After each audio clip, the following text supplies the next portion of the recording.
We often perceive the world around us as a solid, unchanging reality, filled with distinct objects and events. But what if this perception is merely an illusion, a veil that obscures the true nature of existence? This is the profound question at the heart of Vivartavada, a non-dualistic school of Vedanta philosophy in Hinduism that challenges our conventional understanding of reality. In this video, we'll delve into the depths of Vivartavada, exploring its philosophical underpinnings, its implications for our understanding of the self and the world, and its relevance for spiritual seekers today. We'll examine the concept of Maya, the illusion of duality, and the idea of the ultimate reality, Brahman, is the sole and unchanging truth. We'll also explore the role of ignorance, or avidya, in perpetuating this illusion, and the path of self-realization, or jnana, that leads to liberation from it.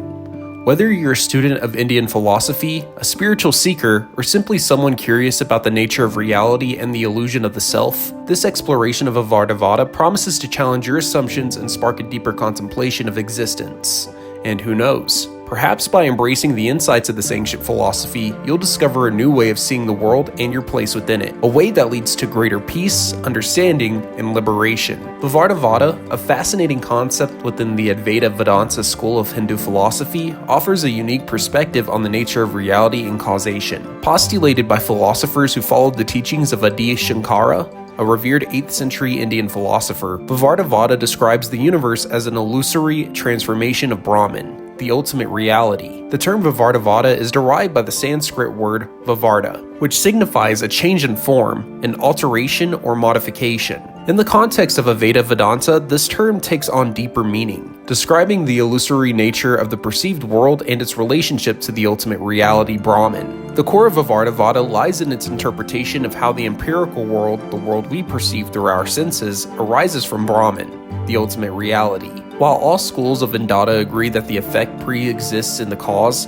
there are different views on the specific nature of this relationship. One view, known as Parinamavada, posits that the world is a real transformation of Brahman. This suggests that the universe in all its diverse forms are actual modifications or evolutions of this ultimate reality. Vivartavada, in contrast, proposes that the world is merely an unreal or illusory manifestation of Brahman. It asserts that while Brahman appears to undergo transformation and give rise to the myriad forms of the universe, this is merely an appearance, not a true change. The multitude of beings and objects we perceive are ultimately unreal, as the only truly real being is Brahman, the unchanging, undivided, and eternal consciousness. While the Brahman Sutras, the ancient Vedantic texts, and most sub-schools of Vedanta, as well as the Samkhya school of Indian philosophy, tend to favor the Parinamavada. The most prominent advocates of Vivartavada are the Advaitins, the followers of Shankara. They argue that the world, while conventionally real for those who are still bound by ignorance, is ultimately unreal from the perspective of the ultimate truth. However, there is a debate among scholars about whether Adi Shankara himself explicitly advocated for Vivartavada. Some scholars, like Hajime Nakamura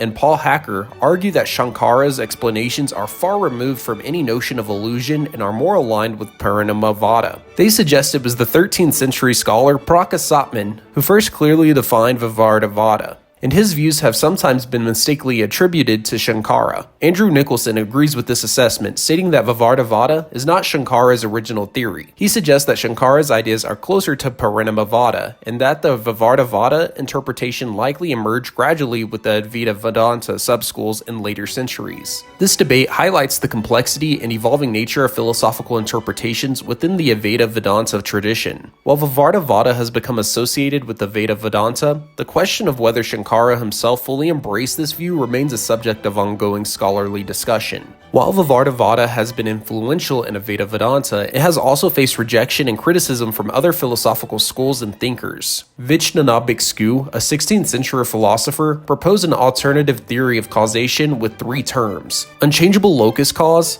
changeable locus cause, and effect. He argued that the unchangeable locus cause, often associated with Brahman, is inseparable from but doesn't inhere the changeable cause and the effect. This suggests a more nuanced relationship between the cause and effect than the illusory transformation proposed by Vivartavada. The Prajnabhijna philosophy, founded by Somananda, also refutes Vivartavada, along with other theories of causation, such as Arambyada and Parinamavada. It proposes Savantriyavada, or universal voluntarism, which asserts that the effects evolves from the cause due to the sovereign will of God. This emphasizes the active role of divine will in the creative process, challenging Vivartavada's notion of an illusory manifestation. Ramanuja, a prominent figure in the Vishishtadmant school of Vedanta, accepts nature as the material cause of the universe. However, Madhvacharya, the founder of Advaita Vedanta, rejects this view, arguing that the material cause does not imply control or superintendence. Madhva also rejects Vivartavada because it doesn't acknowledge any real effect that needs to be accounted for. In the Advaita school of Vedanta, Vallabhacharya also rejects Vivartavada, proposing that Maya is real but only as a power of Brahman. He argues that Brahman manifests as the individual soul and the world through his own will.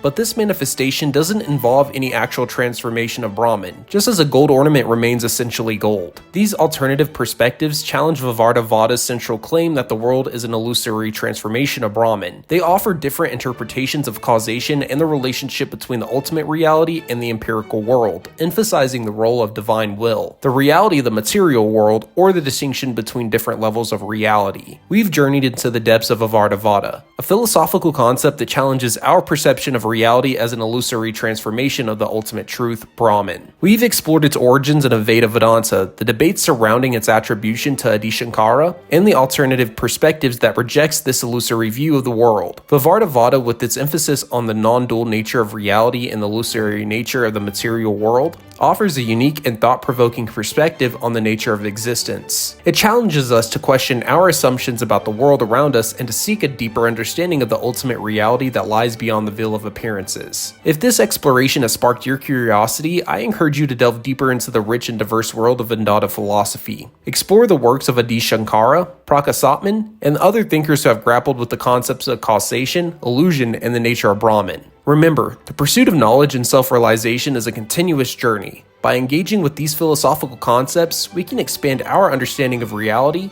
challenge our own perceptions, and perhaps even catch a glimpse of the ultimate truth that lies beyond the illusions of the world. Thank you everyone for watching. My name's The Big Why.